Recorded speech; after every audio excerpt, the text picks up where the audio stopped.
Alright guys, this car was overheating, guys. It's a Hyundai Sonata. Alright, if you have 2011, 12, 13, 14, 15, if you have a similar setup, guys. Alright, so the problem with this car was I noticed the fan wasn't coming on, and the fan did come on a low speed, but it would not go into a high speed. The problem was in this box. All right guys, I ordered a new relay. I tested this by swapping the relay. All right, so this box right here, fuse box, let me set up my light so I can maneuver the light better. In this fob box right here, if you open this box, guys, you could check on this little guy right here. It will tell you, you see that cooling fan right there? It says C fan, LO low, C fan high. All right, so those are the two relays, and if you look at a box just like that, you will find those two relays right here. So all these relays are the relays right here, these brown looking grayish color relays. So the third and fourth one from the left, so 1, 2, 3 and 4, third and fourth are the two relays we're looking at, right guys?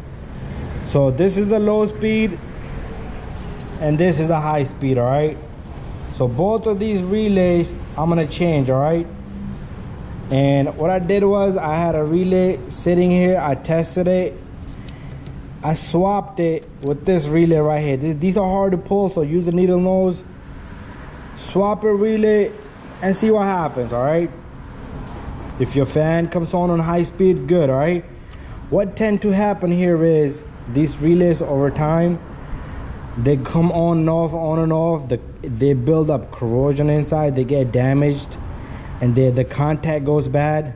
Don't try to clean it, guys. You're gonna overheat again, because it might work now, it might give up again. So to replace this relay is gonna cost you $30-40, no more than that. But guys, check that relay out, swap these two relays if you want. It might not work on low, it might work on high now, right?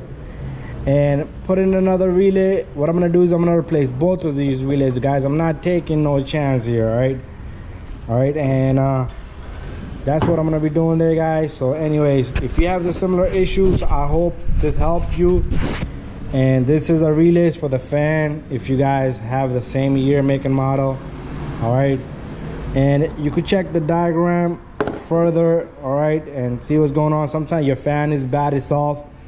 Also on this fan, like right down here, you will see right down here, guys, remove this little guy right here, right down there, there's a little resistor. Check that out, guys. Sometimes that goes bad on this car. I would replace that, you know, because this one I'm gonna check it out, because I had car before, the resistor didn't look in good condition, so that resistor needs to be replaced also. Right, and check that out. It has like a number 8 bolt on it, connector. All you need to do is remove this bolt. This one is missing a bolt here, so remove both of these bolts if you have the second bolt, and this thing come right out, and you have easy access to that, guys. All right, so anyways, thank you, bye bye, and don't forget to subscribe.